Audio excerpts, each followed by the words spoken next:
Hello guys, very good morning to everyone. आप सभी का मेरे यूट्यूब चैनल क्वांट विद प्रखर पांडे में स्वागत है। फ्रेंड्स, थंबनेल देखकर आप लोगों ने आज समझ ही गए होंगे कि आज मैं आप लोगों से आरआरबी पीओ मेंस 2019 का वन लाइनर डिस्कस करने वाला हूं। बच्चों, ये सारे question as it is memory base होंगे, लेकिन इतनी मैं आपको गारंटी देता हूं कि जो नेचर ऑफ द क्वेश्चन था वो बिल्कुल सेम था।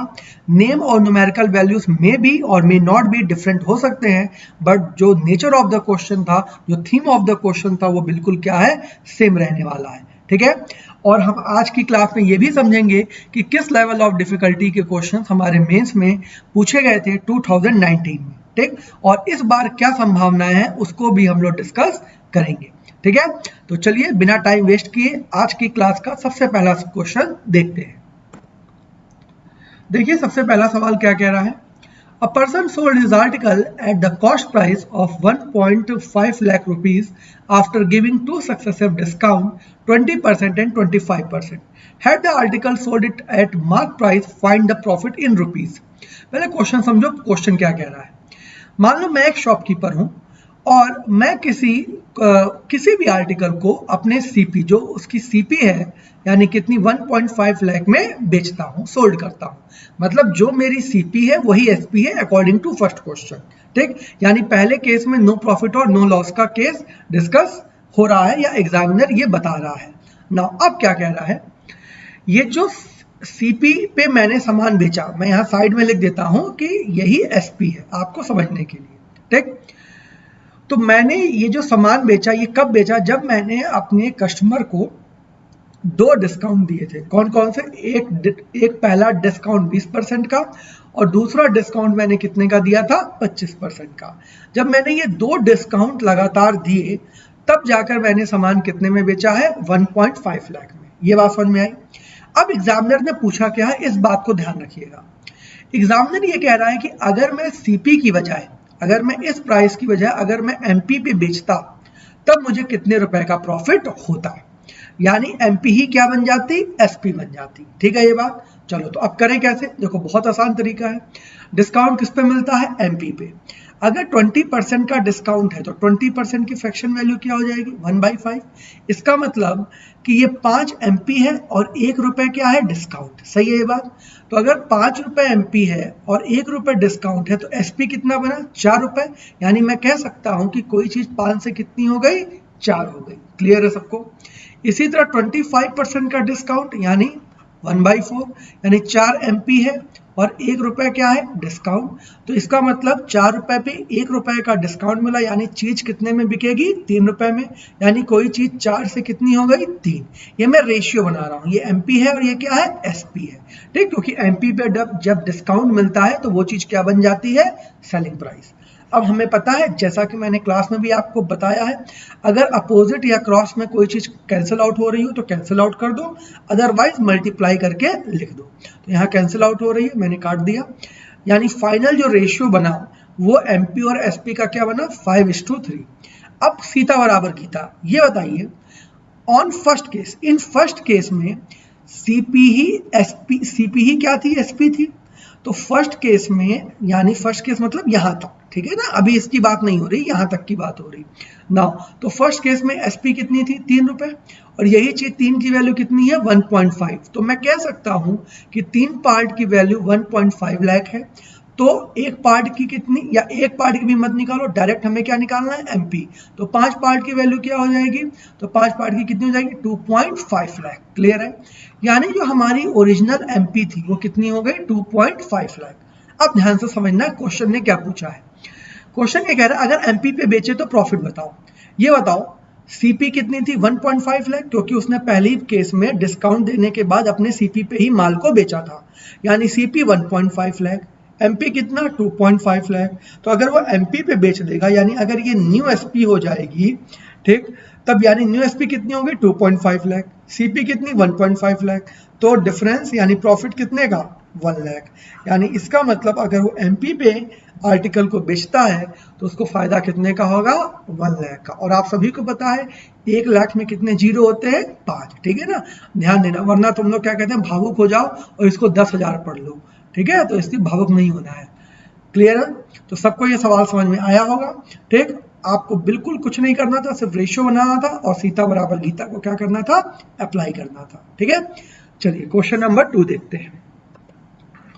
क्वेश्चन नंबर 2 क्या कह रहा है, बहुत प्यारा क्वेश्चन है एवरेज का। देखिए ठीक क्या कह रहा है सवाल, the average age of 20 student of a class is 9 years. If 10 new students are admitted, the average age of the class is increased by 6 months. Find the average age of newly admitted students. चलो पहले मैं question का मतलब समझाता हूँ, फिर मैं आपको इसको डिफरेंट अप्रोचेस से समझाने की कोशिश करता हूँ। क्वेश्चन क्या कह रहा है, जैसे मान लो मैं क्लास में आप सभी लोग को पढ़ा रहा हूँ, आप क्लास में टोटल कितने बच्चे हो, 20। ठीक, तो जो 20 स्टूडेंट हैं उनका एवरेज कितना है, 9। ठीक है, यानी 9 साल। अब मान लो अगले दिन 10 नए बच्चे क्लास में आते हैं, सपोज दैट 10 और नए बच्चे आए, तो उनके आने से पूरी क्लास का एवरेज ऑफ द क्लास, ठीक है, इस टर्म को बहुत ध्यान समझना, पूरी क्लास का एवरेज कितना बढ़ जाता है, 6 मंथ। ठीक, तो ये पूछा है कि जो नए बच्चे आए हैं उनका एवरेज एज क्या है। ठीक, यानी जो नए बच्चे इंसल्ट हुए हैं, यानी ये इनका एवरेज एज पूछा है। तो सबसे पहले देसी तरीका, सबसे बेसिक मेथड, जो स्कूलिश मेथड है, जो हमको पढ़ाया जाता है बिल्कुल क्लास 6, 7, 8 में, लेकिन उससे नहीं करना है। लेकिन समझो क्यों, क्योंकि आपको पता है, मैं ऐसा मान के चलता हूं कि ये वीडियोस वो लोग भी देख रहे हैं जिनको कुछ नहीं आता। ठीक है, तो उनके पॉइंट ऑफ व्यू से भी मुझे ये वीडियो बनानी पड़ती है और उनको कुछ तो समझ में आए, इसलिए मुझे बेसिक मेथड भी डिस्कस करना पड़ रहा है। ठीक है, तो पहले मैं बेसिक मेथड से आपको करके बताता हूँ। देखिए चलो, हमको पता है एवरेज क्या होता है। एवरेज हमको बताया गया है क्लास 6 में कि भैया एवरेज होता है सम अपॉन एन, यानी sum of observation upon number of observation. और अगर हम इसी फॉर्मूले को लिखें तो सम होता है ए इंटू एन, यानी ठीक, ये हमारे सम का और एवरेज का फॉर्मूला होता है। ठीक, अच्छा यहाँ पर 20 क्या है, आपको 20 दिया है टोटल नंबर ऑफ ऑब्जर्वेशन, यानी क्लास में कितने बच्चे हैं। तो अगर मैं केस 1 की बात करूं, ओरिजिनल केस की, तो इसमें हमको नंबर ऑफ ऑब्जर्वेशन कितना दिया है, 20। ठीक, अच्छा ओरिजिनल केस में पहला एवरेज कितना दिया है, 9 साल, तो यानी हमको A1 कितना दिया है, 9। तो अकॉर्डिंग टू फॉर्मूला मैं जब कोई कांड नहीं हुआ था तब सम कितना निकाल सकता हूँ, 20 इंटू 9 दैट इज 180। क्लियर है ये बात सबको। ठीक, अब केस 2 में क्या हुआ, 10 और आ गए। ठीक है, 10 और आ गए, तो ये बताओ पहले कितने थे, 20, 10 और आ गए, यानी अब कितने हो गए, टोटल 30 हो गए। क्लियर है सबको ये बात। ठीक, क्योंकि यहाँ 10 बच्चे और आ गए। अच्छा एवरेज कितना बढ़ गया, 6 महीने, पहले कितना था बच्चों, 9 साल। 6 महीने का मतलब क्या होता है, आधा साल। ठीक, यानी आधा साल, तो यानी 6 month is equal to 0.5 years. ठीक, तो अब नया एवरेज क्या हो जाएगा, तो पहले 9 था, आधा साल और बढ़ गया, यानी अब नया एवरेज क्या हो गया, 9.5 ईयर्स। क्लियर है, तो हम सम भी निकाल सकते हैं, बिल्कुल निकाल सकते हैं। कैसे, 30 इंटू 9.5। तो अगर आप 30 इंटू 9.5 करेंगे तो आपको क्या मिलेगा, 285। क्लियर है, तो अब आप यहां पर मुझे एक बात बताइए, जब क्लास में 20 बच्चे थे, ठीक 20 बच्चे, तब टोटल कितना आ रहा था, 180। जब क्लास में 30 बच्चे हो गए तब सम कितना आया, 285। यानी अगर मैं इन दोनों का डिफरेंस निकाल दूं, S2 माइनस S1 कर दूं, तो डेफिनेटली मुझे 10 स्टूडेंट का जो यहाँ पर इंसल्ट हुए हैं, 10 न्यू स्टूडेंट, उनका टोटल मिल जाएगा। कहो हाँ या ना, बिल्कुल सही बात है ना। तो चलो निकाल देते हैं, 285 माइनस 180 डेट इज व्हाट, ये आपका हो जाएगा 105। तो ये आया सम, कितने, सम ऑफ 10 स्टूडेंट। सही है, ये क्या आया, 10 स्टूडेंट्स का क्या आया, सम आया। अब ये बताओ तुम्हें 10 स्टूडेंट्स का क्या पता है, सम पता है। नंबर ऑफ स्टूडेंट्स कितने हैं, 10 है। तुम्हें क्या निकालना है, इन्हीं 10 का एवरेज निकालना है। तो एवरेज क्या होता है, sum upon sum of observation upon number of observation. तो सम कितना है 10 बच्चों का, 105। और कितने नंबर ऑफ बच्चे हैं, ये 10 है, तो यानी हमारा एवरेज कितना आ जाएगा, 10.5। एक तो ये तरीका है जिससे आपको कतई नहीं करना है। ठीक है, आप कभी नहीं करेंगे इस तरीके से सवाल को, इस बात को आप गांठ बांध के रख लीजिए। ठीक, इस क्वेश्चन को जो मेरे बच्चे उनको पता है, इसको आंखों में भी किया जा सकता है बिना पेन उठाए। ठीक, और एक और मेथड है जिससे हम इसको डिस्कस कर सकते हैं। क्लियर है? तो इतनी बात है, आप लोगों ने नोट कर ली होंगी। जो नए बच्चे हैं वो इस मेथड से समझे, बाकी अब जो मैं अगला मेथड डिस्कस करने वाला हूँ उसको बहुत ध्यान से समझिएगा, क्योंकि ऐसे ही मेथड को आपको एग्जाम में अप्लाई करना है जिससे आपका टाइम बच सके। चलो तो देखो मेथड 2, इसको मैं रब कर देता हूँ। देखिए मेथड 2 क्या है। मेथड 2 बहुत ही आसान है, कुछ भी नहीं करना है। देखो आप ये बताओ सभी लोग, 20 स्टूडेंट, मेंटली समझो 20 स्टूडेंट का एवरेज कितना है? 9। ठीक, अब बेटा ये जो 10 आए हैं, ये जो 10 आ रहे हैं, ठीक, तो इन 10 के आने से सबका कितना बढ़ा? 0.5 बढ़ा, हाँ या ना?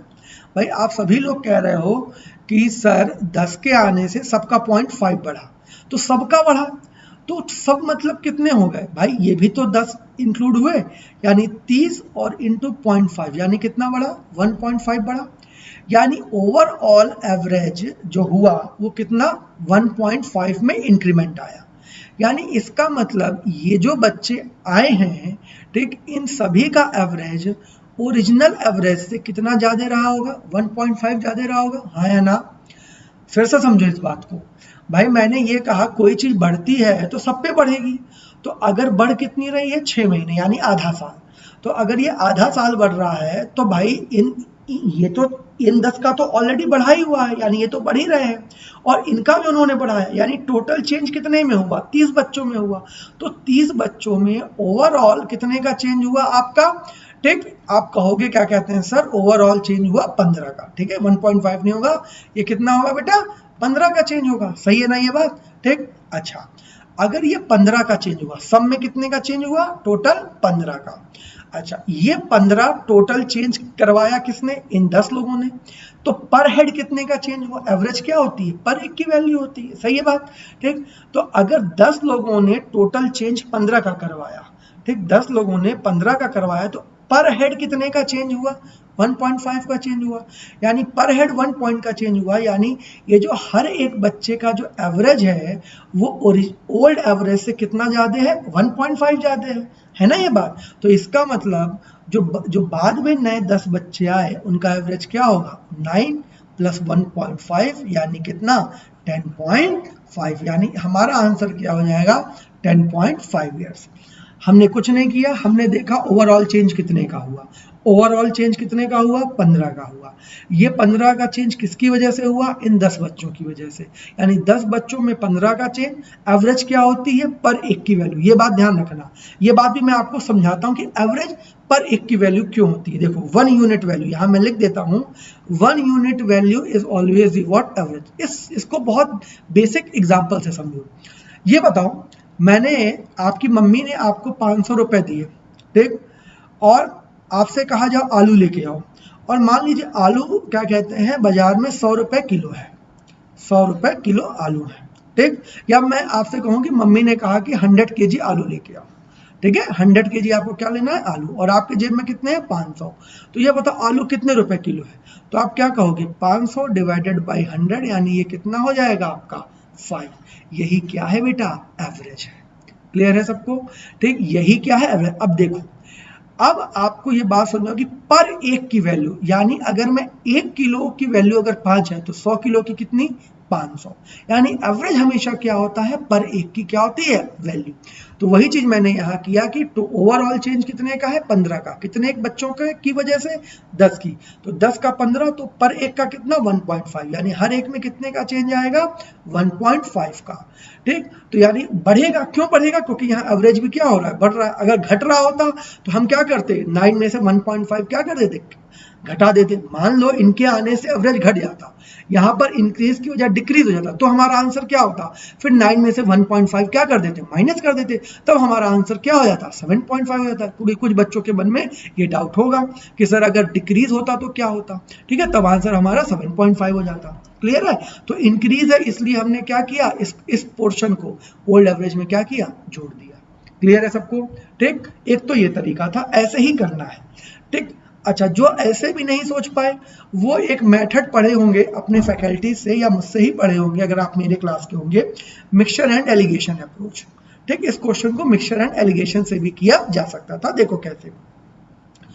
ओल्ड एवरेज यानी कितना है? 9। ऊपर लिख लो ये 20 बच्चों का है गोले में। ठीक है, अच्छा हमें कितने बच्चों का फाइंड आउट करना है? 10 बच्चों का। तो हमें पता तो है नहीं, तो हमने क्या मान लिया? x। x क्या है? कविता मैडम, है ना, तो x हमने मान लिया। अच्छा, ओवरऑल हमको एवरेज दिया है कितना? 6 महीने बढ़ गया, यानी 9 था, 6 महीने बढ़ गया यानी कितना? 9.5। अब हमने क्या कहा था? ये लोअर वैल्यू होती है, ये हाइयर वैल्यू होती है, ये मीन वैल्यू होती है। तो हाइयर में से इस वाली वैल्यू को माइनस करेंगे तो क्या मिलेगा? x minus 9.5। और अब इस केस में ये वैल्यू क्या हो जाएगी? इससे बड़ी हो जाएगी, तो हमेशा बड़े में से छोटे वाले को माइनस करते हैं। तो 9.5 माइनस 9 यानी ये कितना हो जाएगा? 0.5। और आप ये बताओ, इसका और इसका रेशियो कितना दिया है? 2:1 दिया है भाई। अगर आप इसका रेशियो निकालोगे तो ये क्या हो जाएगा? 2:1 हो जाएगा, हाँ या ना? ठीक, तो बस इसी चीज को लिख दो कि इन दोनों का रेशियो क्या है? 2:1। तो x minus 9.5 upon 5.5 is equal to 2/1। Cross multiply कर दो, तो x minus 9.5 is equal to 1। तो x इज इक्वल टू क्या हो जाएगा? 10.5। और यही क्या था? यही हमारा x की वैल्यू है। और x क्या है? ये 10 स्टूडेंट्स का क्या माना है हमने? एवरेज। यानी हमारा आंसर क्या हो जाएगा? 10.5। क्लियर है? तो ये भी एक बहुत अच्छा एक यूनिक अप्रोच है जिससे आप क्वेश्चन को सॉल्व कर सकते थे by mixture and alligation approach. जिनको मिक्सचर एंड एलिगेशन नहीं आता, डोंट वरी, मैं इसी चैनल पे आपको मिक्सचर एंड एलिगेशन भी पढ़ाऊंगा। तब आपको ये चीजें बहुत अच्छे से समझ में आएंगी और तब आप जब इन क्वेश्चंस को रिवाइज करेंगे तब आपको बहुत अच्छा लगेगा। ठीक है, तो ये उन बच्चों के लिए था जो क्या कहते हैं, जिनकी मिक्सचर एलिगेशन पे पकड़ है लेकिन वो इस तरह नहीं सोच पाते, तो उनको भी आज एक आइडिया मिला कि हाँ, हम इस क्वेश्चन को मिक्सचर एंड एलिगेशन अप्रोच से भी सॉल्व कर सकते थे। क्लियर है सबको ये बात? ठीक, तो मैंने थोड़ा टाइम लिया है इस क्वेश्चन पे, इसीलिए लिया है कि आपको सारी पिक्चर क्या हो सके, क्लियर हो सके। ठीक है, अगर आपका तब भी कोई डाउट होगा तो कमेंट सेक्शन में लिखिएगा, मैं उस डाउट को सॉल्व करूंगा, आपको पता है। ठीक, चलिए क्वेश्चन नंबर 3 की ओर चलते हैं।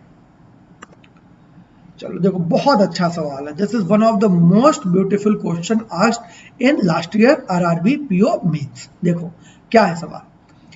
In an election between two candidates A and B, 40% of the total registered voters vote in the election.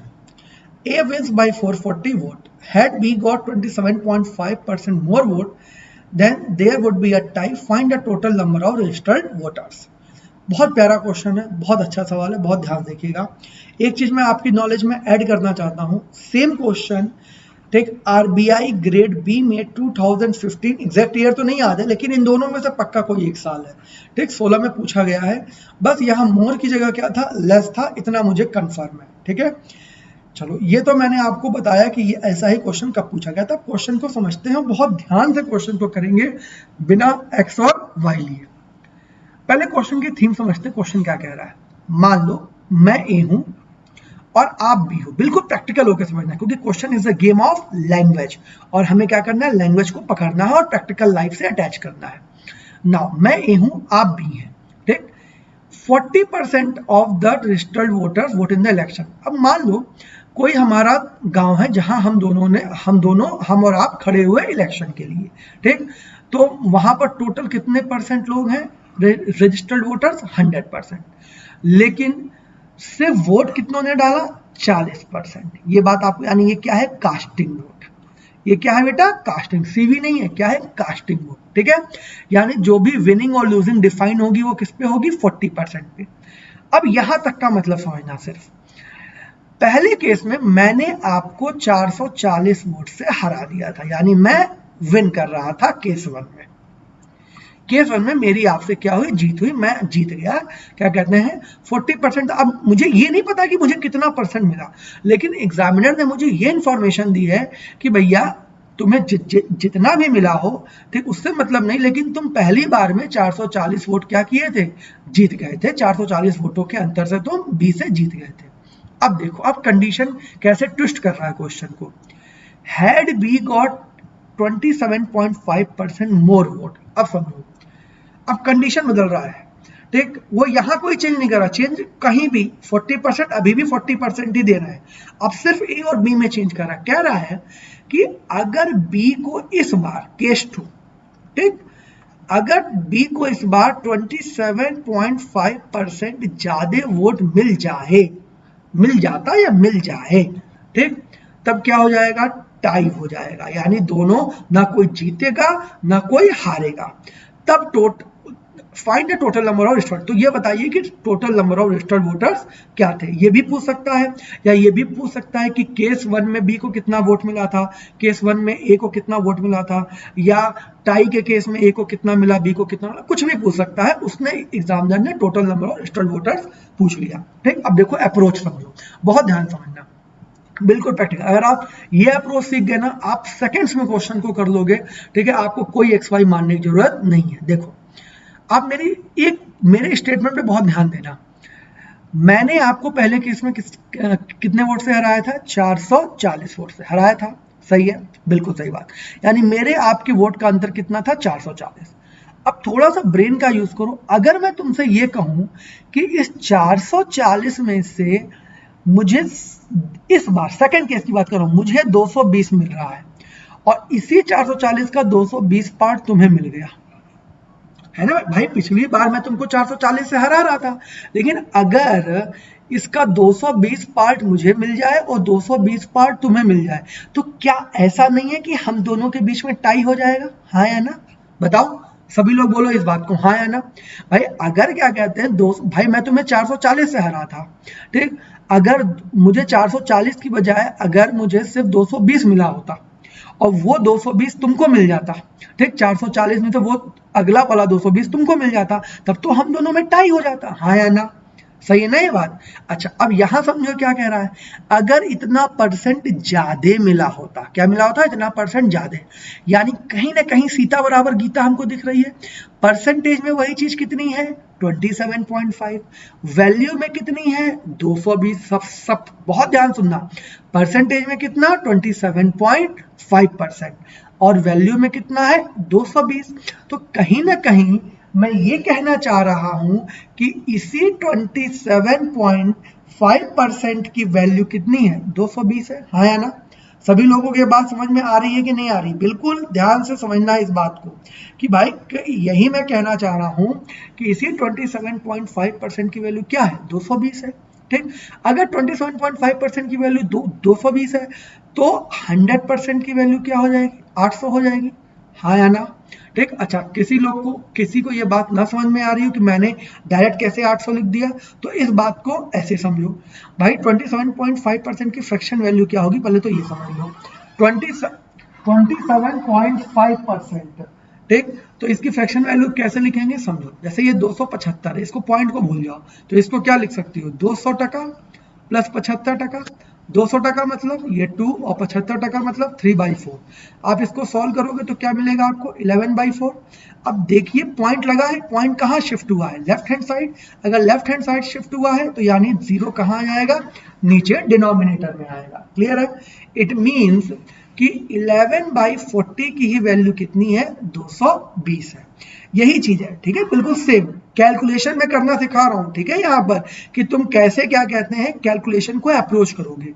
तो अगर 11/40 की वैल्यू 220 है तो पूरे एक की कितनी होगी? क्योंकि एक क्या होता है? 100%। तो आप इसको कैंसिल आउट करोगे, 11 2 जा और 4 2 जा 8, यानी कितना? 100। यानी 100% की वैल्यू क्या होगी? 800। इतनी बात क्लियर है? अच्छा, ये तो हमसे नहीं पूछा गया है। अच्छा, अब समझो, अगर ये 800 है, ठीक, अगर ये 800 है तो पहले केस में क्या कहते हैं, ठीक, फर्स्ट केस में मुझे 440 वोट ज्यादा मिला होगा, है ना? ठीक, तो अगर 800 बी को मिला, अगर 800 बी को मिला तो पहले केस में मुझे कितना मिला था? 440 ज्यादा। क्यों? क्योंकि मैं कितने वोट से जीत रहा था? 440 वोट से, तो प्लस 440। यानी इसका मतलब कि मुझे ए को पहले केस में कितना मिला था? 1240, है ना? और बी को कितना मिला था? 800। क्लियर है ये बात? सबको ये बात समझ में आ रही है कि मुझे पहले केस, अच्छा, कुछ बच्चे पूछेंगे कि सर ये 800 बी का क्यों हो गया? समझो भाई, 27.5% बात किसकी हो रही थी? बी की हो रही थी, ठीक, यानी 100% कितना? 800। तो इसका मतलब जो 100% की वैल्यू है वो कितनी है? 800। तो इसका मतलब कि जो ए को मिला था पहले केस में वो कितना वोट ज्यादा मिला? 440। तो यानी इसका मतलब मुझे 1240 मिला, आपको 800, यानी टोटल हम दोनों का वोट कितना हुआ? तो आप कहोगे, मैं यहां पर लिख देता हूं, ठीक है, 1240 प्लस 800 यानी कितना हो गया? ये 2000 40 हो गया। क्लियर है? और यही क्या है बोलो सभी लोग, यही क्या है 40% की वैल्यू है, होगा ना, क्योंकि देखो परसेंटेज में टोटल गांव वालों ने कितना वोट किया, आप कहोगे कि सर 40% वोट किया, और वैल्यू में टोटल यही कितना है, यही टोटल है सर क्या कहते हैं हमारा, ठीक 2040 है। ठीक, तो हम कह सकते हैं कि इसी 40% की वैल्यू कितनी है 2040, तो 100% यानी हमको क्या पूछा गया total number of registered voters, तो टोटल वोटर्स कितने होंगे, यह आपका हो जाएगा 2040 डिवाइड बाई 40 इंटू 100, आप सॉल्व करेंगे ये क्या हो जाएगा 5100, यानी आंसर क्या हो जाएगा 5100, यानी कौन सा ऑप्शन सही होगा, बी। क्लियर है? अब आंसर्स को क्रॉस चेक भी करते हैं, ठीक है, क्योंकि बहुत सारी बुक्स में आपको इसका आंसर गलत मिलेगा, ठीक है, और उन्होंने क्या कहते हैं theme of question he change कर दिया है, ठीक है, तो आप इस आंसर्स को वेरीफाई भी करिए कि हाँ जो मैंने आपको सॉल्यूशन दिया है वो सही दिया है कि नहीं। ठीक, देखो, क्योंकि जब अच्छा क्वेश्चन है तो मैं बिल्कुल डिटेल में समझाता हूं जिससे कि आपको चीजें क्या हो अच्छे समझ में आए। ठीक, देखिए मैंने क्या किया, मैंने कहा कि 1240 पहले केस में और 800, डिफरेंस कितना था 440, टोटल वोटर हमको मिल गए 5100। ठीक, ये तो हमको निकालना था। अब इस कंडीशन को वेरीफाई करो। ठीक, ये बताओ टोटल में तो कोई चेंज नहीं हो रहा है, टोटल तो उतने ही रहेंगे, और क्वेश्चन में ये भी नहीं कहा गया है कि सेकंड केस में 40% से ज्यादा लोगों ने वोट दिया। आप ये बताओ अगर इसको ज्यादा मिला तो इसका मतलब इसको पहले जितना मिल रहा था ठीक उससे इसको ज्यादा मिला, जाहिर सी बात है, इसका मतलब जो इसको एक्स्ट्रा वोट मिल रहा है वो कहीं ना कहीं इसका वोट था, और इसका जो वोट इसको नहीं मिला वो इसको मिल गया, यही तो मैं कहना चाह रहा हूं। ठीक, तो 27.5% ज्यादा मिला, तो पहले इसको कितना मिल रहा था 800, अगर आप 800 का ठीक क्या निकालोगे 11/40 निकालोगे। ठीक, तो अगर आप 800 का 11/40 निकालोगे तो ये आपको कितना मिल जाएगा, ठीक 220 मिल जाएगा। ठीक, भाई 40 20, तो ये क्या हो जाएगा 11 दूनी 20, यानी 220 वोट एक्स्ट्रा मिले। अब यानी इसको टोटल कितने मिले सेकंड केस में 1040। अब ये बताओ 220 वोट एक्स्ट्रा मिले, क्या मिले 220 वोट एक्स्ट्रा मिले, अगर 220 वोट एक्स्ट्रा मिले तो इसके 220 वोट इसको मिल गए, अगर हम इसमें से 220 वोट माइनस करें क्योंकि भाई यही वोट कहां चले गए इसके पास चले गए, तो इसके पास कितने बचेंगे 1000। ठीक, ये 1000 कितना होगा 20, गलत क्यों आ रहा है, कुछ गलत कर दिया क्या मैंने, पीछे 1240 था है ना, 800 प्लस 440, सॉरी 1020 होगा ना भाई। ठीक, 1020 होगा, मैंने गलत लिख दिया। ठीक है, तो ये क्या हो जाएगा 1020, तो देखो वेरीफाई कर रहा है कि नहीं कर रहा है, ये भी क्या हो जाएगा 1020 और इसका भी क्या हो गया 1020, यानी कंडीशन क्या हो रही है, टाई की कंडीशन क्या हो रही है, सेटिस्फाई हो रही है। क्लियर है बात? ठीक ना, तो ये भी 1240 में से क्योंकि इसी का 220 वोट किसको मिल गया, इसको मिल गया। क्लियर है सबको ये बात? ठीक, समझ में आ रही है ना। अब चलिए अगला क्वेश्चन देखते हैं, क्वेश्चन नंबर 3, सॉरी 3 तो हमने डिस्कस कर लिया, क्वेश्चन नंबर 4 देखते हैं। ठीक, तो राइट आंसर क्या होगा इस क्वेश्चन में 5100। चलो क्वेश्चन नंबर 4 देखो, बहुत ही प्यारा क्वेश्चन है, बहुत बच्चों ने इस क्वेश्चन में टाइम लगाया था। ठीक है, और उनको लास्ट में आंसर नहीं मिला, वो नन ऑफ दिस टिक करके, सॉरी कुछ और टिक करके नन ऑफ दिस टिक करके आ गए थे। ठीक है, चलो देखो क्या कह रहा है question. A boat can row 24 km upstream and 36 km downstream in 3 hours and 48 km upstream and 72 km downstream in 6 hours. Find the speed of boat in still water. Question क्या कह रहा है, कोई एक नाव है, ठीक मान लो ये वाटर है, ठीक, और आपको पता है अगर एक डायरेक्शन अगर डाउन स्ट्रीम है तो अपोजिट वाली डायरेक्शन क्या होगी बेटा, अप स्ट्रीम होगी। ठीक है, ये आपको पता है, ठीक, बेसिक कॉन्सेप्ट में आपको ये बताया गया होगा, आपकी फैकल्टीज ने आपको समझाया होगा। आपको क्या दिया है दोनों केस में टोटल टाइम, कह रहा है कि एक बोट है अगर वो 24 किलोमीटर अप स्ट्रीम में चले, अप स्ट्रीम का मतलब जान लो यहाँ पर नाव की चाल धारा की विपरीत दिशा में, ठीक है, नाव की चाल धारा की विपरीत दिशा में, और डाउन स्ट्रीम का मतलब नाव की चाल धारा की ठीक क्या कहते हैं सेम दिशा में, यानी उसी की दिशा में, तो उसको क्या बोलते हैं डाउन स्ट्रीम। ठीक ना, तो अगर कोई बोट 24 किलोमीटर अप स्ट्रीम में चलती है, 36 किलोमीटर डाउन स्ट्रीम में चलती है, तो वो टोटल कितने घंटे लगाती है 3 घंटे। अगर वही बोट 48 किलोमीटर अप स्ट्रीम में चले और 72 किलोमीटर डाउन स्ट्रीम में चले तो 6 घंटे लगाती है। तो ये बताइए बोट या स्ट्रीम की स्पीड क्या होगी। तो भाई हमको टाइम दिया है, टाइम क्या होता है, डिस्टेंस अपॉन स्पीड होता है, सही है। अच्छा, डाउनवर्ड स्पीड क्या होती है, मैंने आपको जब पी का क्या कहते हैं इससे पहले जो वीडियो बनाया था मैंने आपको बताया था जो डाउनवर्ड स्पीड होती है वो x प्लस वाई होती है, जहां पर x क्या है, स्पीड ऑफ बोट है, ठीक, और y क्या है, स्पीड ऑफ स्ट्रीम है। ये मैंने आपको समझाया था। और अप स्ट्रीम क्या होता है, x माइनस वाई, क्योंकि नाव की चाल धारा के विपरीत दिशा में। तो ये हमने मान लिया ds यानी downward speed x plus y K MPH, और ये कितना हो गया x minus y K MPH. Time का टोटल केस 1, तो केस 1 में टाइम का टोटल क्या दिया है, टाइम क्या होता है, डिस्टेंस अपॉन स्पीड। कौन सी डिस्टेंस, अपवर्ड, तो अपवर्ड डिस्टेंस 24, अपवर्ड स्पीड कितनी है x माइनस वाई, टोटल है यानी प्लस 36 किलोमीटर डाउनवर्ड, और 36 किलोमीटर डाउनवर्ड स्पीड कितनी है x प्लस वाई, और यही टाइम कितना दिया है 3 घंटा, इक्वेशन 1। सेकेंड केस में 48 upon x minus y plus 72 upon x plus y is equal to 6। अब बच्चों ने क्या किया मैं बताता हूँ, बच्चों ने गलती क्या की, आंसर तो सही लगाया लास्ट में, लेकिन बहुत माथापच्ची करने के बाद आप ये बताओ बच्चों ने क्या किया होगा, 1 upon x minus y A माना होगा, 1 upon x plus y B माना होगा, फिर से लीनियर इक्वेशन बनाई होगी, सॉल्व किया होगा, फिर उनको कुछ मिला नहीं होगा। आप थोड़ा सा क्वेश्चन को ऑब्जर्व करो, देखा करो। आप ये बताओ कि क्या ये दोनों इक्वेशन सेम नहीं है क्या। अगर मैं आपसे ये पूछूं कि क्या ये दोनों इक्वेशन आइडियल हैं, सेम है, आप कहोगे हाँ सर हैं, क्यों, क्योंकि अगर आप इक्वेशन 2 को, अगर आप इक्वेशन, बहुत ध्यान सुनना, अगर आप इक्वेशन 2 को 2 से डिवाइड कर दें, अगर आप इक्वेशन 2 को 2 से डिवाइड करें तो आपको यही तो मिलेगा, 24 upon x minus y plus 36 upon x plus y is equal to 3, हाँ या ना। और आपको क्लास 6, 7, 8 में, या जब आपको इनइक्वालिटी आपने जिस भी फैकल्टी से पढ़ी होगी उन्होंने बताया होगा कि लीनियर, जब दो लीनियर इक्वेशन क्या कहते हैं आइडियल मिल जाए, सेम मिल जाए, तो उसके मैनी सॉल्यूशंस होते हैं, हम उसको क्या कहते हैं, एक्स और वाई की वैल्यू कंफर्म नहीं बता सकते क्या होगी या उसको सॉल्व नहीं कर सकते, इसलिए इन सभी केसेस में ब्लाइंड आंसर क्या होगा, नन ऑफ दीज होगा।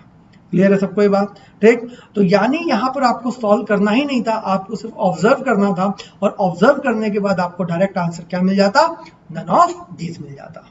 क्लियर है, ये बहुत अच्छा क्वेश्चन था। एग्जाम जिन बच्चों ने सही आंसर तो तब भी लगाया नन ऑफ दीज, लेकिन उन्होंने अपना टाइम वेस्ट करके नन ऑफ दीज लगाया, ठीक। तो हालांकि ये सिर्फ इसको देखना था और तुरंत आंसर मार्क करना था, ठीक है। तो जिनको क्या कहते हैं नहीं पता वो जान लो, कभी भी दो लीनियर इक्वेशन अगर सेम मिल जाए तो उसके मैनी सॉल्यूशंस हो सकते हैं, हम उनको नहीं निकाल सकते, यानी आंसर क्या हो जाएगा हमारा इस केस में, नन ऑफ दीज होगा।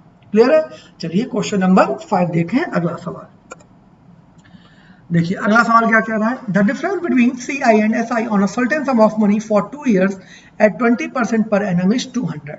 Find the interest if the same money is invested for 3 years at 12% per annum. Simple सा क्वेश्चन है, हमें 2 साल के CI SI का डिफरेंस दिया है, ठीक। नाउ रेट भी हमको गिवन है, फिर पूछा है कि अगर हम उसी सेम मनी यानी प्रिंसिपल पे अगर हम 12% पे 3 साल के लिए इन्वेस्ट करते हैं, ठीक, तब हमें बताइए इंटरेस्ट की वैल्यू क्या होगी।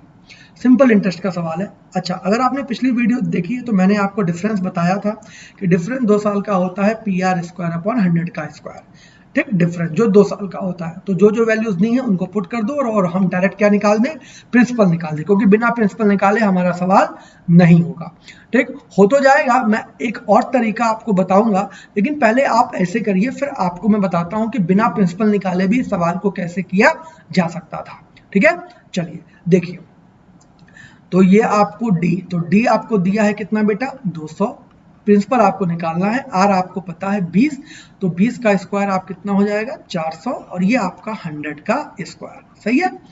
तो ये आपका 200, ठीक है, ये आपका कितना बन गया 2 कर में, ये आपका कितना गया 5, तो यानी P की वैल्यू क्या हो गई आपकी बेटा 5000, प्रिंसिपल आपको कितना मिल गया 5000। अब क्या पूछा है कि 5000 प्रिंसिपल पे 12% पे 3 साल का ब्याज बताइए। कौन सा ब्याज बताइए, आपको बताया है मैंने क्लास में कि अगर कोई भी इंटरेस्ट ना लिखा हो तो क्या हो जाएगा, वो सिंपल इंटरेस्ट हो जाएगा। सही है, ठीक। तो अच्छा ये भी बताया कि हर साल सिंपल इंटरेस्ट क्या होता है बेटा, सेम होता है। तो एक साल का कितना है 12% पर एनम, रेट क्या होती है पर एनम। तो एक का 12 तो 3 का कितना 36।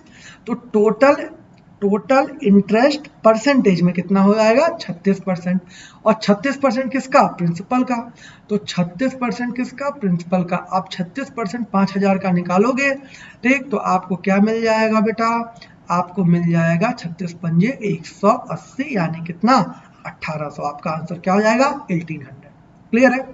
अच्छा अब स्मार्ट अप्रोच समझो, ठीक। ये सब कुछ भी, ये फॉर्मूला भी लगाने की जरूरत नहीं थी, बिना इसके भी सवाल हो जाता, क्योंकि हमारे पास ऑप्शंस बहुत अच्छे अच्छे दिए हैं। देखो ये बताओ, भाड़ में जाइए सब, यहाँ इस पहली लाइन का कोई भी मतलब, अगर मैं इस लाइन को काट दूं ना, अगर मैं इस लाइन को काट दूं और फाइंड द पॉसिबल, अगर यहाँ एक वर्ड लिख दूं पॉसिबल, ठीक, पॉसिबल, तो भी हमारा आंसर क्या हो जाएगा 1800 हो जाएगा। देखो कैसे, बस हाँ ये है कि ये लाइन काटनी पड़ेगी और यहाँ एक वर्ड यूज करना पड़ेगा पॉसिबल, ठीक। देखो कैसे आप बिना इस स्टेटमेंट का यूज किए निकाल सकते थे, समझो। ये बताओ हर साल इंटरेस्ट क्या होता है, सेम होता है, कहो हाँ, ठीक। एक साल का कितना है 12%, बिल्कुल सही। तो 3 साल का कितना 36%, क्यों, क्योंकि हर साल सेम होता है। यानी जो भी, भाई प्रिंसिपल नहीं पता, भाड़ में जा, प्रिंसिपल कुछ भी होगा, लेकिन जो भी इंटरेस्ट आएगा 36% किसका होगा, किसी प्रिंसिपल का होगा। यानी जो भी, ऑफ मतलब इनटू, तो जो भी इंटरेस्ट होगा वो 36 का क्या होगा, मल्टीपल होगा, हाँ या ना। सबको पता है ना भाई, जो भी इंटरेस्ट होगा वो 36 का क्या होगा, मल्टीपल। और आप ये बताओ इन चारों ऑप्शन में कौन सा ऑप्शन है जो क्या कहते हैं 36 से कटेगा, तो एक ही ऑप्शन है, वो कौन सा है, ठीक, आपका 1800, ठीक। अगर आप 1200 को करोगे, ठीक, ऐसे कुछ लोग करेंगे कि सर 1200 नहीं बेटा, क्योंकि ये तो एक बार में जाएगा और ये 3, तो 100/3 क्या कटेगा, नहीं कटेगा। तो हमारा एक ही ऑप्शन है, कौन सा, 1800। यानी आप बिना प्रिंसिपल कैलकुलेट किए, यानी अगर आप 10 सेकंड और बचाना चाहते तो 10 सेकंड और बचा के आप डायरेक्ट आंसर क्या लिखते, 1800। क्लियर है। ये स्मार्ट अप्रोचेस होती हैं जो हमें मेंस में अप्लाई करनी होती है, लेकिन ये ऐसे नहीं आएगा, ठीक। अभी तो मैं आपको बता रहा हूं तो आपको बहुत अच्छा लग रहा है, यस यार क्या सर ने बता दिया, ठीक, लेकिन ये आपको प्रैक्टिस करना है, तभी आपको ये चीजें समझ में आएंगी, और बहुत अलॉट ऑफ प्रैक्टिस करनी है, ठीक है।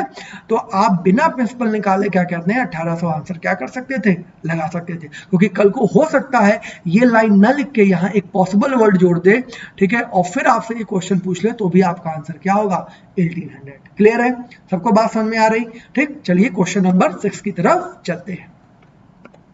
देखो क्वेश्चन नंबर 6 क्या रहा है, The capacity of a printer is 5 lines per second and can print the article in 5 minutes. In how much time a new laser printer of a capacity 12 lines per second can print the same article? बहुत ही मतलब मुझे तो ये नहीं समझ में आया, जब मैंने क्वेश्चन देखा तो मुझे समझ में नहीं आया कि ये क्वेश्चन आखिर कैसे पूछ सकता है, ठीक। आरआरबी पीओ के मेंस में ये क्वेश्चन तो डिजर्व नहीं करता। देखो बहुत सिंपल क्वेश्चन है, क्या है, एक प्रिंटर है कोई, वो 1 सेकंड में कितनी लाइन प्रिंट करता है, 5 लाइन। कितनी लाइन, 5 लाइन, ठीक। अच्छा द कैपेसिटी, ये क्या है, एफिशिएंसी है, यानी 1 सेकंड में कितना प्रिंट कर सकता है, 5 लाइन पर second. Now and can print the article in 5 minute, और वो पूरे आर्टिकल को कितने देर में क्या कहते हैं प्रिंट करता है, 5 मिनट। तो ये बताओ अगर 1 सेकंड में उसने 5 लाइन प्रिंट की होगी तो 5 मिनट में कितने सेकंड हो गए, जल्दी जल्दी बताओ सब लोग, 300 सेकंड हुए कि नहीं हुए। तो 300 सेकंड में कितना उसने काम किया होगा, कितना उसने वर्क कर लिया होगा। तो अगर वो 1 सेकंड में 5 लाइन प्रिंट कर रहा है तो 300 सेकंड में वो कितना करेगा बेटा, 1500 लाइन प्रिंट करेगा, हाँ या ना।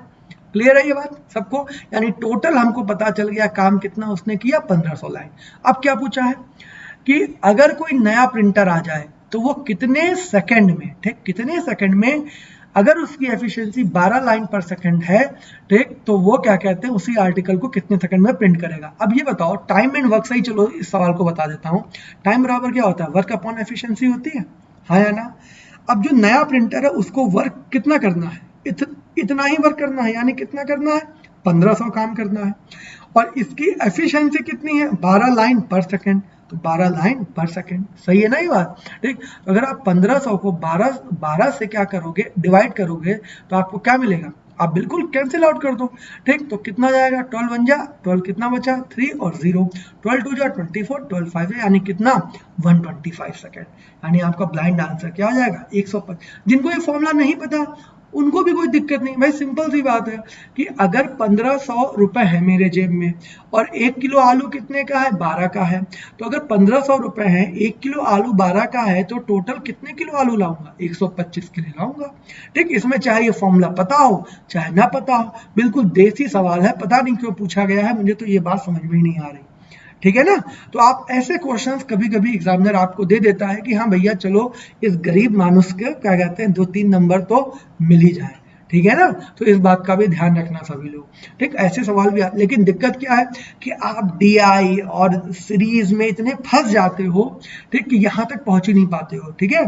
तो वन लाइनर्स अटेम्प्ट किया करो, डीआईस अटेम्प्ट किया करो, अटेम्प्ट तो सभी करना है, लेकिन आपको ऐसे अटेम्प्ट करना है कि क्वेश्चन पढ़ के आप उसको स्किप कर सको, तभी आप सारे के सारे क्वेश्चन एग्जाम में क्या कर पाओगे, पढ़ पाओगे, ठीक है। क्योंकि डेफिनेटली कुछ क्वेश्चन ऐसे होंगे जो आपके मार्क्स को क्या करेंगे, बढ़ाएंगे, लेकिन बहुत कैंडिडेट्स वहां तक पहुंच ही नहीं पाते और एक इजी क्वेश्चन को छोड़ के आते हैं, और जब वही स्टूडेंट्स मेमोरी बेस्ड एनालिसिस करते हैं तब उनको बहुत दुख होता है कि यार ये क्वेश्चन कैसे मुझसे स्किप हो सकता था, ठीक है ना।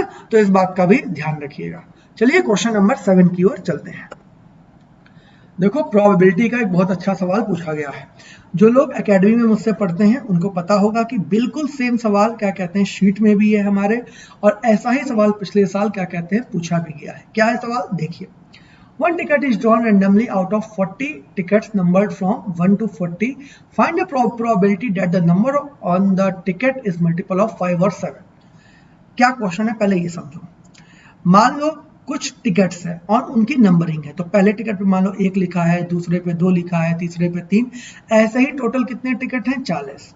अच्छा, प्रोबेबिलिटी क्या होती है, ठीक, sample point upon sample space, ठीक। सैंपल स्पेस मतलब टोटल, और सैंपल पॉइंट मतलब कंडीशन जो फॉलो होनी चाहिए, follow condition according to question, जो कंडीशन फॉलो करवाना चाहता है, ठीक। Sample point upon sample space, ठीक, ये हमको पता है। नाउ तो कितने टिकट हैं 40, सब पर क्या कहते हैं नंबरिंग है 1 से लेकर 40 तक। कह रहा है आपको उस चीज की प्रोबेबिलिटी बतानी है कि जो आप टिकट उठाएं, जो आप टिकट पिक करें, वो या तो 5 का मल्टीपल होना चाहिए या तो 7 का। यानी कह रहा है कि आप वो टिकट, उस टिकट को पिक करने की प्रोबेबिलिटी क्या होगी जो किसका मल्टीपल हो, 5 और 7 का। अब ये बताओ जो 5 के मल्टीपल के टिकट होंगे नंबर्ड, ठीक, वो कितने होंगे, एक 5 होगा, एक 10 होगा, एक 15 होगा, एक 20 होगा, एक 25 होगा, एक 30 होगा, एक 35 होगा और एक क्या होगा 40, है ना। यानी टोटल 5 के मल्टीपल के कितने केस बने, 1 2 3 4 5 6 7 8, यानी कितने बने, 8 बने। इसी तरह अगर आप 7 के देखोगे तो 7 14, ठीक, 21 28 35, इतने बने, यानी कितना हो गया ये 5 बना, है ना, ठीक। यानी टोटल कितना बना, 13 बना। अब बच्चा क्या करता है, 5 के 8 है और 7 के 5 है, यानी टोटल 13। तो यानी ऐसे टोटल कितने कंडीशंस फॉलो होंगी, 13, और कितने में से फॉलो होंगी, 40 में से। तो वो आंसर क्या लगा के आता है 13/40, लेकिन गलत है, ठीक है। देखो क्यों गलत है, आप ये बताओ क्या ये 35 कॉमन नहीं मिल रहा है हमको, क्या मिल रहा है ना भाई।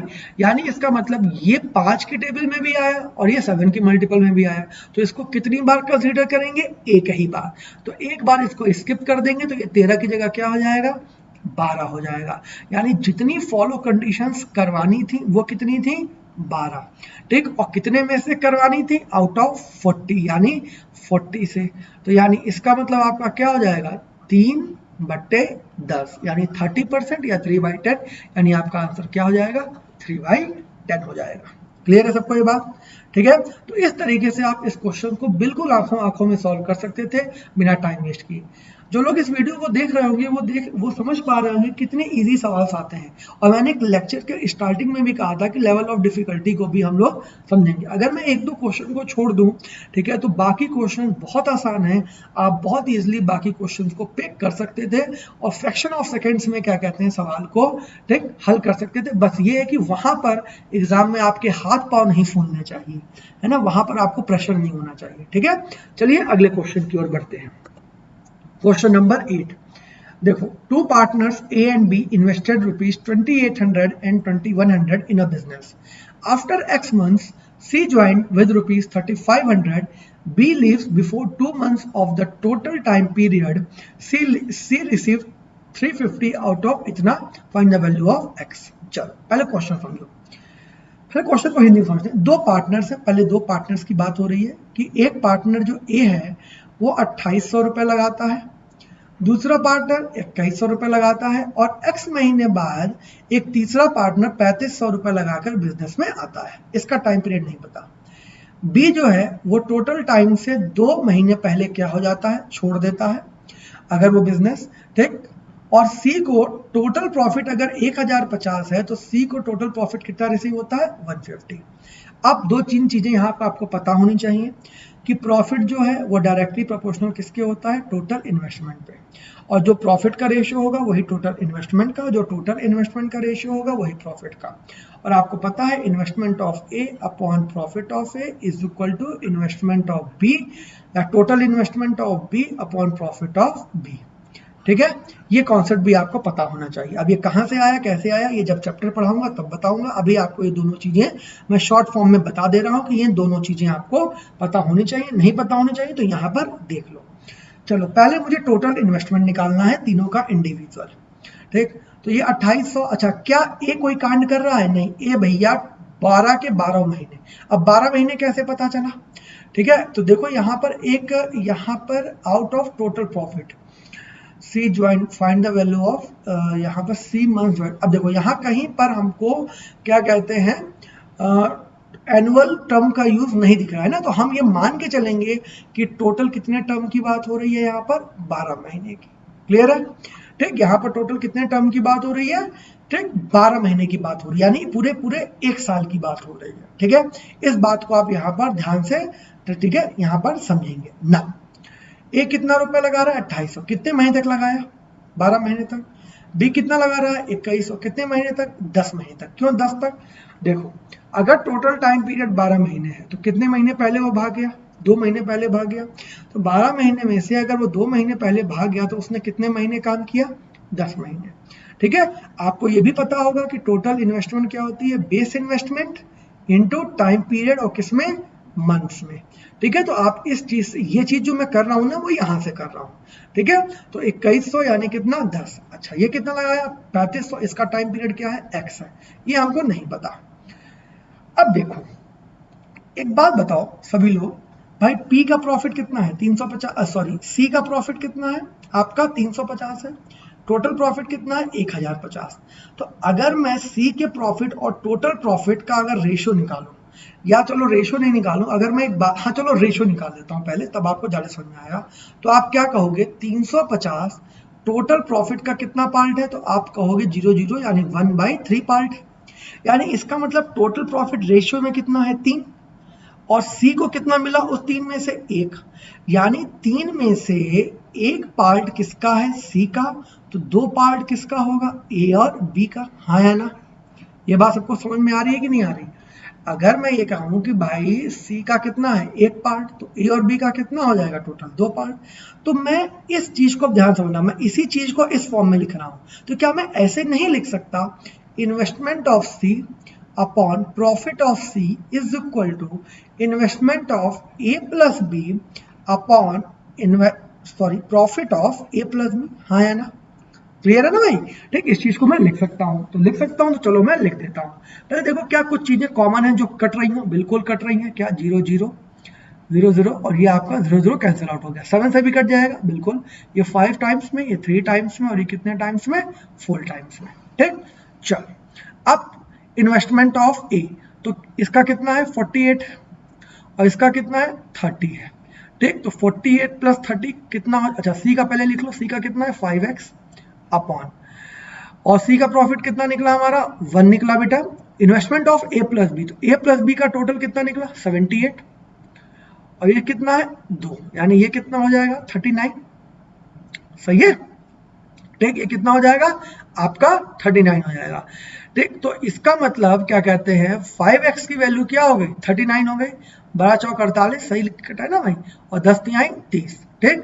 तो ये आपका कितना हो गया 48 30 78। तो 5x की वैल्यू कितनी 39। तो x की वैल्यू कितनी हो जाएगी बेटा 39/5 हो जाएगी कि नहीं हो जाएगी। तो ये कितने बार में कट जाएगा आपका, तो आप कहोगे कि ये जाएगा सर, ठीक, ये कहाँ गया आपका 5, तो 5 7 जा 35, ठीक, और ये आपका कितना हो जाएगा 7 पॉइंट बेटा, ये 7.8 हो जाएगा। सही है ये बात, सबको बात समझ में आ रही। तो x क्या हो गया 7.8। तो अब ये बताइए after x month C joined with इतना, तो x महीने बाद क्या कहते हैं कौन आया C, ये आया 7.8। तो हमारा आंसर क्या बनेगा 7.8 बनेगा। अगर अब यहां पर सुनो 4, बहुत बच्चों ने 4.2 लगाया था। 4.2 आंसर कब बनता 4.2, अगर एग्जामिनर ने ये पूछा होता कि सी ने कितने महीने पैसे लगाए। सॉरी देखिए मैंने एक गलती कर दी है यहाँ पर, शायद मैंने यहाँ पर x ले लिया है, नहीं ये 5x नहीं होगा, ये 5 इंटू 12 - x होगा। सही ना भाई, ठीक, 12 मैंने गलत कर दिया, ठीक है सॉरी, ये 12 - x होगा। तो 5 इंटू 12 - x बराबर कितना, ये तुम्हारा हो जाएगा 39। तो यानी 60 - 5x इज इक्वल टू 39। तो ये आपका इधर आएगा, तो ये आपका हो जाएगा कितना बेटा, ये 5x की वैल्यू आपकी 60 में से जब 39 घटेगा तो कितना 21, और x की वैल्यू क्या हो जाएगी 4.2 हो जाएगी। यानी आपका आंसर क्या हो जाएगा 4.2। अगर ये पूछता कि कितने महीने तक काम किया, तब आपका आंसर क्या होता 7.8। लेकिन अगर वो ये पूछ रहा है कितने महीने बाद आया, तब आपका आंसर क्या हो जाएगा 4.2। ठीक है, तो आपको ये चीज समझ में आ गई होगी। ठीक, उम्मीद है क्लियर है सबको ये बात। ठीक, चलिए अगले क्वेश्चन की ओर चलते हैं। ठीक, कोई भी डाउट हो बिल्कुल कमेंट सेक्शन में पूछ लेना, कुछ भी नहीं करना था हमको, सिर्फ ये चीजें बेसिक चीजें पता होनी चाहिए। हमने प्रॉफिट का रेशियो बना लिया, ठीक, और जो प्रॉफिट का रेशियो आया उससे हमने क्या कहते हैं इस चीज को, ठीक, कैलकुलेट कर लिया और एक्स की वैल्यू निकाल ली। ध्यान रखिएगा ये 12 - x होगा, क्यों होगा, क्योंकि यहाँ पर x महीने बाद आया। ठीक है, तो x महीने बाद आया यानी उसने काम कितने महीने किया भाई, अगर टोटल 12 था वो x महीने बाद आया तो काम कितने महीने किया 12 - x किया। तो यहाँ पर क्या हो जाएगा 5 इंटू 12 - x हो जाएगा। क्लियर है, तो इस बात का थोड़ा सा ध्यान रखिएगा। इसलिए क्या कहते हैं यहाँ पर x की वैल्यू क्या होगी 4.2 होगी। तो आपका राइट आंसर क्या होगा 4.2। हाँ, अगर ये पूछ लेता कि कितने महीने तक C ने काम किया, तब आपका आंसर क्या होता 7.8 होता। ठीक है, चलिए क्वेश्चन नंबर 9 की ओर चलते हैं। देखिए बहुत अच्छा सवाल है, और मेंसुरेशन का बहुत कम सवाल ऐसे होते हैं जो अच्छे पूछे जाते हैं, वरना डायरेक्ट क्या कहते हैं फॉर्मूले बेस्ड क्वेश्चंस पूछ लिए जाते हैं। चलिए क्वेश्चन नंबर 9 को समझिए। A semicircle of perimeter is 3.5 pi plus 7 unit is drawn using a smaller side of an isosceles right angle triangle as its diameter. Find the perimeter of the square with one of its being the larger side of that isosceles right angle triangle. देखो आधे लोगों ने तो ये weird value देख के question क्या किया होगा छोड़ दिया होगा, और इतना लंबा सवाल कौन पढ़े, वो भी मेंसुरेशन बैंकिंग के एस्पायरेंट्स मैंने बहुत कम देखा है जो मेंसुरेशन टच करना चाहते हैं। उनको पता नहीं क्या प्रॉब्लम है कि मेंसुरेशन देख के वो डर जाते हैं, जबकि ऐसा नहीं है। ठीक, और क्वेश्चन बाकी चैप्टर से ये चैप्टर बहुत आसान होता है क्योंकि फॉर्मूला ओरिएंटेड होता है, बहुत प्रैक्टिकल इसकी क्या होती है विजन होती है। ठीक है, परसेप्शन इसका बिल्कुल क्लियर होता है। चलो देखो पहले क्वेश्चन क्या कह रहा है इस बात को समझो। कह रहा है कि a semi circle of perimeter इतना, किसी सेमी सर्कल का ठीक पेरीमीटर दिया है कितना 3.5 पाई पर 7 यूनिट। ठीक, ये कैसे बनाया गया है, ये आइसोसेलेस राइट एंगल ट्राइंगल की स्मॉलर साइड से बनाया गया है। अब पहले तो ये समझो आइसोसेलेस राइट एंगल ट्राइंगल क्या होता। आइसोसेलेस ट्राइंगल क्या होता, आइसोसेलेस ट्राइंगल ऐसा ट्राइंगल होता है जिसकी दो भुजाएं क्या हो समान हो। ठीक, यानी समान मतलब इक्वल हो। ठीक, और अगर राइट एंगल है तो एक एंगल क्या होगा 90। तो अगर ये राइट एंगल ट्राइंगल है ABC, ठीक, ध्यान समझना इस बात को, अगर ये राइट एंगल ट्राइंगल ABC है तो ये तो अच्छा ये क्या कहलाता है आपका परपेंडिकुलर, ये आपका क्या कहलाता है बेस, और ये क्या कहलाता है हाइपोटेनियस। तो दो अब कॉमन सेंस है यहाँ पर, अगर दो साइड्स इक्वल होंगी तो कौन सी दो साइड्स इक्वल होंगी? ये दोनों इक्वल होंगी। भाई ये दोनों तो इक्वल हो नहीं सकती क्योंकि हाइपोटेनियस हमेशा क्या होता है? बड़ा होता है, ठीक, इन दोनों से। तो ये तो यानी कौन सी दो साइड्स इक्वल होंगी? ये इक्वल होगी। यानी इसका मतलब कि साइड ए बी और साइड बी सी क्या है? इक्वल है। अब इनमें से भाई ये दोनों इक्वल है, ये सबसे बड़ी है, तो कोई भी एक छोटी, यानी इनमें से किसी एक साइड से क्या बनाया गया? मान लो एक सेमी सर्कल बनाया गया। ये मैं थोड़ा सही बना दूं, एक सेमी सर्कल बनाया गया। और इस सेमी सर्कल का जो टोटल पैरामीटर दिया है वो कितना दिया है? 3.5 पाई प्लस 7 दिया है। क्लियर? अच्छा, अगर ये दिया है तो रेडियस हम पता कर सकते हैं, बिल्कुल पता कर सकते हैं, लेकिन कब? जब आपको सेमी सर्कल के पेरीमीटर का फॉर्मूला पता होगा। तो जिनको नहीं पता वो जान लो, और जिनको पता है वो अच्छी बात है। क्या होता है? आप सभी को पता है कि जो semi circle of perimeter of semi circle जो होता है वो क्या होता है? 2r, ठीक, 2r, ठीक। और भाई 2r कैसे हुआ? क्योंकि ये पूरा क्या हो गया? डायामीटर हो गया, ठीक। और ये पाई आर, ठीक, यानी कितना? पाई आर, ठीक। किसी को समझना ये कैसे हुआ? भाई देखिए 2 पाई आर आपका पूरा होता है, तो आधे का कितना? ये। तो इस पोर्शन का कितना हो गया आपका? पाई आर, और ये पूरा क्या है? डायामीटर, यानी कितना? 2r। अच्छा, 2r प्लस पाई आर की वैल्यू कितनी दी है? 3.5 पाई, ठीक, 3.5 पाई प्लस 7। अब आप इसको कंपेयर करिए, पाई आर है, पाई आर, तो आर की वैल्यू क्या मिल जाएगी आपको? 3.5 मिलेगी, और 2r की वैल्यू क्या है? 7।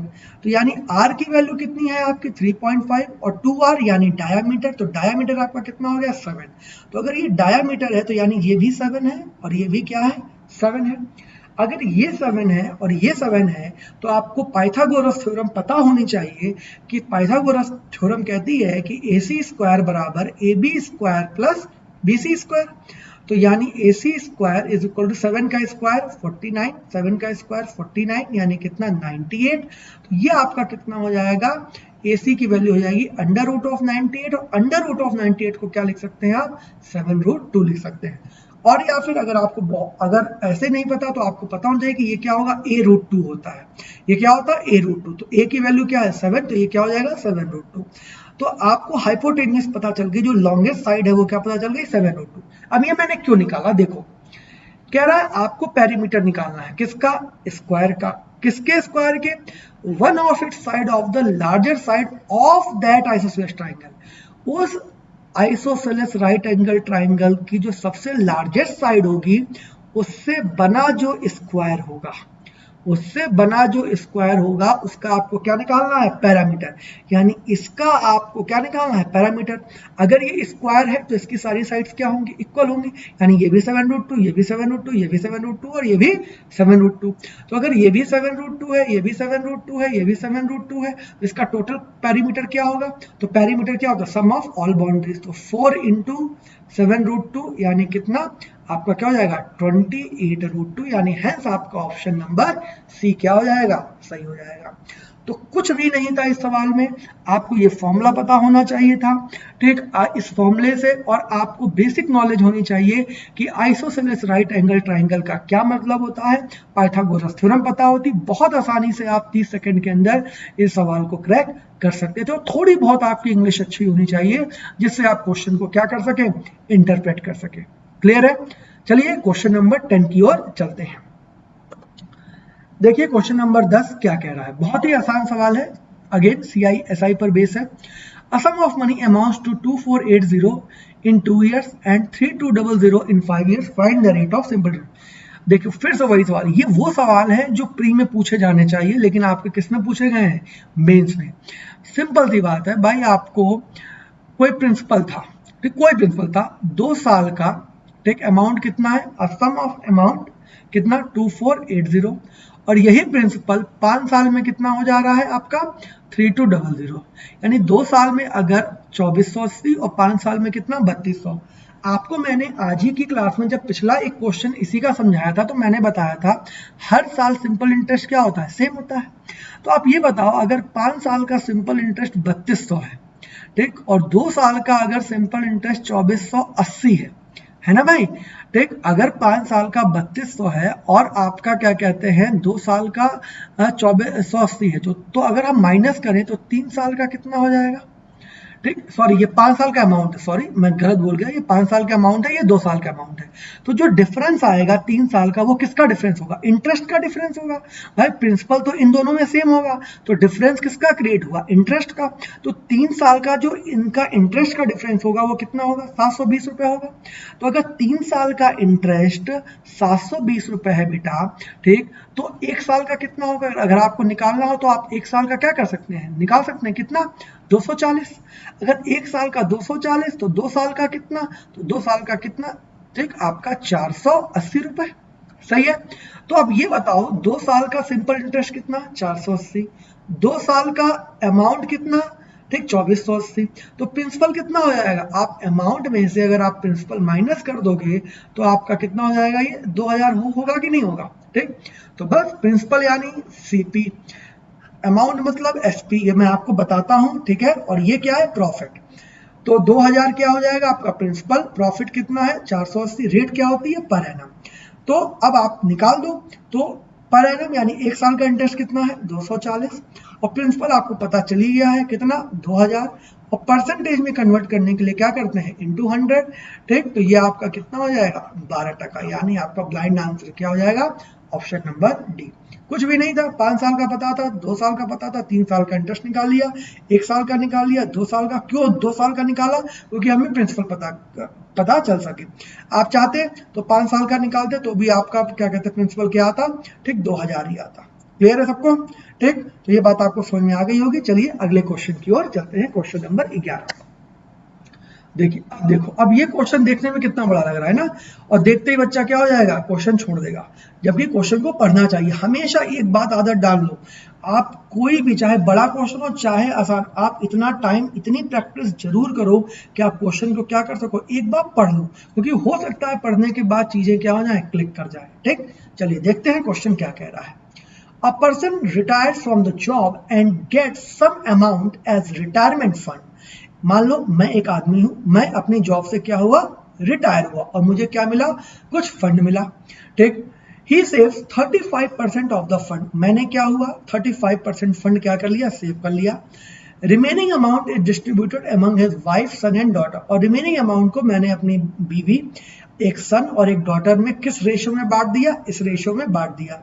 If the difference between the share of son and the amount which he saves for himself is इतना, ठीक, जो सन और जो पैसा मैंने बचाया है अगर उसका डिफरेंस इतना है, तो find the total amount he received after transfer. अब देखो, बहुत आसान सवाल है।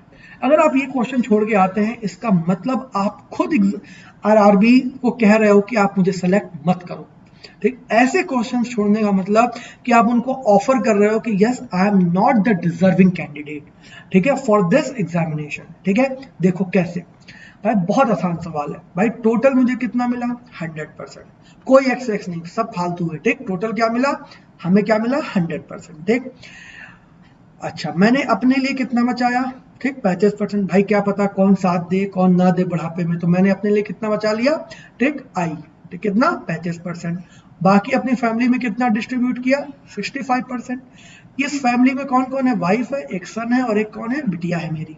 ठीक, अब यही चीज रेशियो में कितना है? सभी लोग बताओ, 6, 5 और 2 है, यानी यही चीज परसेंटेज में कितना? 65%। रेशियो में कितना आपका? कितना हो गया? 13। ठीक, 6, 2, 9, सॉरी 6, 5, 11 और 2 कितना? 13 हो गया। ठीक, 6, 5, 2 और ये कितना हो गया? 13। तो रेशियो में वही चीज 13 है, इस परसेंटेज में 65 है, यानी सीता बराबर गीता। मैं कह सकता हूं इसी 13 की वैल्यू कितनी? 65%। हमें सन से मतलब है बस, तो 1 की वैल्यू कितनी? 5%। तो सन को कितना? सन आपका कितना है? 5। तो 5 की वैल्यू कितनी है आपकी? 25%। सिर्फ सन से मतलब है हमको। सन को कितना मिला परसेंटेज में? 25। मैंने अपने लिए कितना बचाया? 35। तो बताओ डिफरेंस कितने का सभी लोग? तो डिफरेंस सिर्फ कितने का है? 10%। और इसी 10% की वैल्यू कितनी दी है? 27,000। और हमसे क्या पूछा है? 100%। तो 100% की वैल्यू क्या हो जाएगी? 2,70,000। बस इतना सा सवाल आपसे पूछा गया था। ठीक, आपका कौन सा ऑप्शन सही होगा? Option number C. अब आप खुद ही देख लो, अगर आप इतना बड़ा क्वेश्चन आप देख के अगर छोड़ के आते हो तो क्या वाकई में आप अपने आप से पूछो कि क्या ये क्वेश्चन छोड़ने लायक था। ठीक है, तो बहुत आसान सवाल आते हैं। ठीक है, बस बशर्ते आपके अंदर पेशेंस होना चाहिए, आपकी विल पावर एग्जाम में क्या होनी चाहिए, बिल्कुल स्ट्रांग होनी चाहिए। ऐसा नहीं कि अगर कोई डीआई नहीं सॉल्व हुई, अगर 3 सीरीज नहीं सॉल्व हुई तो आप पैनिक करने लगे, आपके हाथ पाँव फूलने लगे। होगा, बिल्कुल होगा। अगर मैं भी एग्जाम में बैठूंगा तो हो सकता है मुझे भी 2-3 सवाल उस समय क्रैक ना हो सकता है वो सवाल एग्जाम के बाद जब मैं एनालाइज करूं तो हो। लेकिन आपको घबराना नहीं, आपको अपनी विल पावर स्ट्रांग करनी है। ठीक है, और विल पावर स्ट्रांग रहेगी तो आप सारे क्वेश्चंस को पढ़ पाएंगे और आपके क्वेश्चन जो सही होने की प्रोबेबिलिटी है वो क्या हो जाएगी, बढ़ेगी। ठीक है ना, तो इस बात को हमेशा ध्यान में रखिएगा। ठीक, चलिए अगला क्वेश्चन करते हैं, क्वेश्चन नंबर 12। देखो बहुत आसान सवाल है। A vessel contain 84 liters of pure juice. 18 liter of juice is taken out and replaced with water. Again 28 liter of juice is taken out and is replaced with 20 liter of water. Find the ratio of juice and water in the final. अब ये सवाल मैं नहीं बताऊंगा आज की date में। ठीक, देखो भाई मैंने आपको रेशियो पढ़ाया है। ठीक, जो लोग इस वीडियो को देख रहे हैं वो लोग ध्यान से सुनिएगा मेरी बात। मैंने आपको रेशियो पढ़ाया है। रेशियो के टोटल कितने वीडियोस बनाए हैं, 7। 0 से लेकर एडवांस लेवल तक और विद असाइनमेंट मैंने हर चीज क्या की है, बहुत अच्छे से समझाई है। वीडियोस कितने हैं, 7। अब इस 7 नंबर वाले वीडियो में से 3 नंबर का वीडियो जो आपको है, ठीक, वो किसका है, टोटल मिक्सचर का, जिसमें मैंने मिक्सचर का पूरा कॉन्सेप्ट दिया है किसके, रेशियो के रेफरेंस में। ठीक, बिल्कुल सेम क्वेश्चन क्या कहते हैं मैंने समझाया है। हाँ, जरूरी ये बात जरूर है कि वहाँ 84 की जगह कुछ और होगा, जूस की जगह हो सकता है मिल्क एंड वाटर हो, कुछ भी हो सकता है, लेकिन सेम क्वेश्चन सेम थीम का क्वेश्चन मैंने आपको समझाया है। आपका होमवर्क ये है आज सभी बच्चों का जो ये वीडियोस देख रहे हैं, आप सभी लोग मुझे कमेंट सेक्शन में ठीक इस क्वेश्चन नंबर 12 का क्या बताओगे, आंसर। ठीक, तो आज मैं इस क्वेश्चन में आपका टेस्ट ले रहा हूं कि जो मैंने आपको पढ़ाया है आपने वीडियो सही से देखा कि नहीं, फॉलो किया कि नहीं, और आपको ये क्वेश्चन आ रहा है कि नहीं। ठीक, तो सभी लोग इस क्वेश्चन का मुझे आंसर देंगे। ठीक, और जितने लोग मुझे आंसर दोगे उतना मैं मोटिवेट फील करूंगा और मैं ज़्यादा से ज़्यादा वीडियो बनाऊंगा। तो प्लीज़ आप लोग कमेंट करिएगा, ऐसी मुझे उम्मीद है। ठीक, और आप लोग मुझे सही आंसर दीजिएगा। ठीक, हाँ, अगर इसके बावजूद किसी को नहीं आया तो ऐसा कोई हार्ड एंड फास्ट रूल नहीं है कि मैं नहीं समझाऊंगा। अगर कोई बच्चा ऐसा कहता है कि सर आप मुझे ये क्वेश्चन समझा दीजिए, ठीक, तो अगर वो वीडियो के थ्रू कहेगा तो मैं वीडियो के थ्रू भी समझा दूंगा। अदरवाइज आप सभी को पता है मैं कमेंट सेक्शन में ही रिप्लाई कर देता हूँ, और जिसको कमेंट सेक्शन में भी समझ में नहीं आता, टेलीग्राम चैनल है उस पर भी मैं रिप्लाई ठीक सॉल्व करके क्वेश्चन ठीक स्नैपशॉट लेकर दे देता हूँ। ठीक है, तो आपको लेकिन ये क्वेश्चन जरूर करना है और कमेंट सेक्शन में जो भी आपका आंसर आए आपको मुझे देना है। ठीक है, तो ये क्वेश्चन मैं नहीं बताऊंगा, ये क्वेश्चन आपके लिए, सिर्फ एक क्वेश्चन आपके लिए क्या है, आज के लिए होमवर्क है। ठीक, चलो लास्ट क्वेश्चन आज की क्लास का देखते हैं। देखो क्वेश्चन नंबर 13 क्या कह रहा है।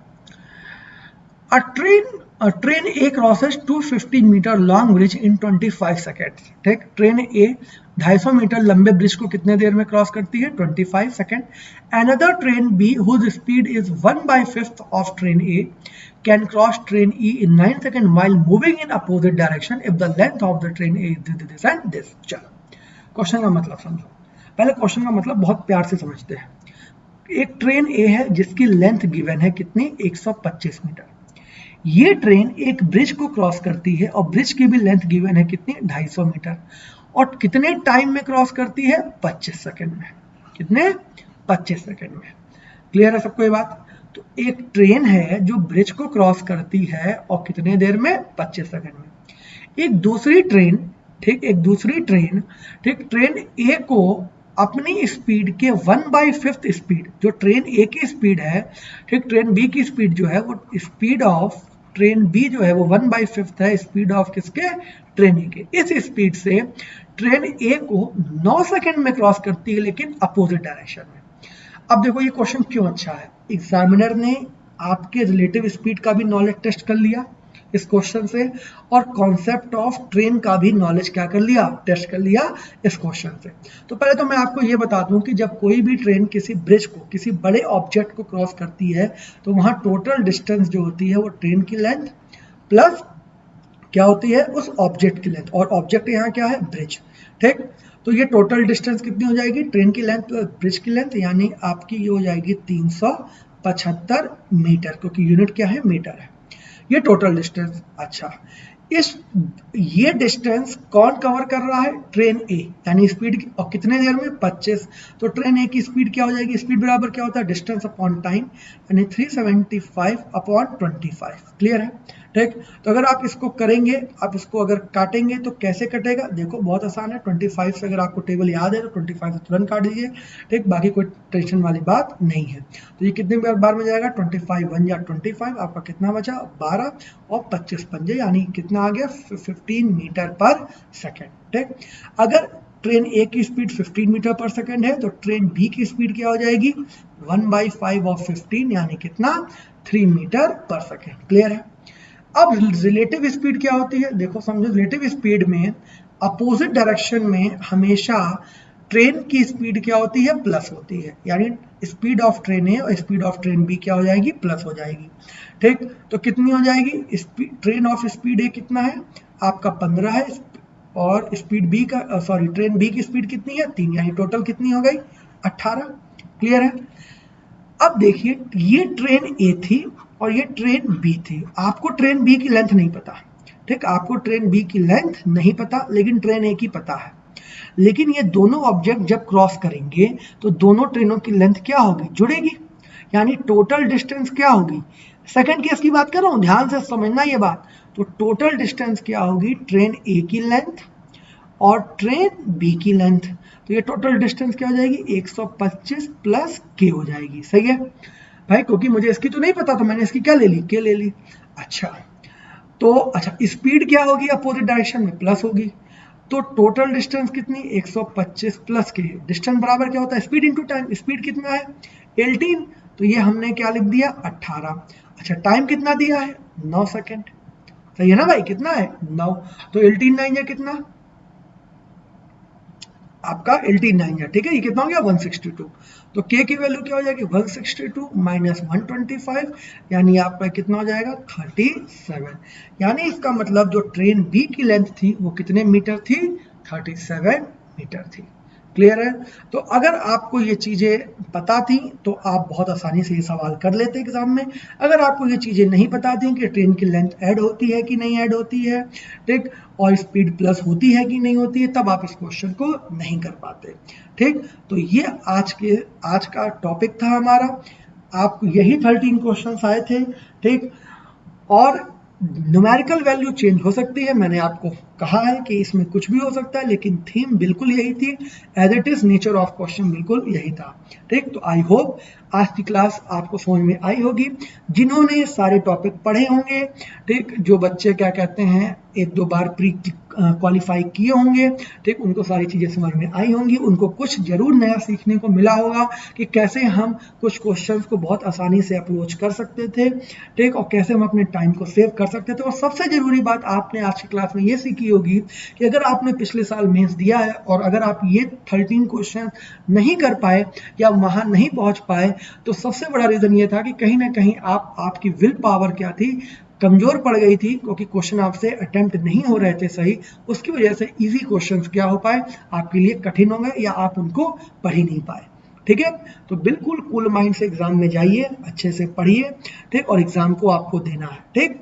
तो ये आज की क्लास का टॉपिक था, ठीक। Tata, bye bye, good night, take care. Channel को सब्सक्राइब कर दीजिए, ठीक, आपको कंटेंट अच्छा लग रहा है, ठीक, और टेलीग्राम चैनल पर जुड़िए, ठीक। जो चीज़ें होंगी, जो भी असाइनमेंट्स होंगे वो मैं आपको प्रोवाइड करता रहूँगा, ठीक है। और जो भी बुक्स आपको चाहिए, कोई भी बुक, अगर आपकी डिमांड है कि सर इस बुक की मुझे PDF चाहिए, तो आप मुझे कमेंट सेक्शन में बताइए, मैं आपको क्या कहते हैं वो PDF के फॉर्म में प्रोवाइड करने की पूरी कोशिश करूंगा, ठीक है। तो आज के लिए बस इतना ही। Tata, bye bye, good night, take care, ठीक, और खूब मन लगाकर पढ़ाई करिए।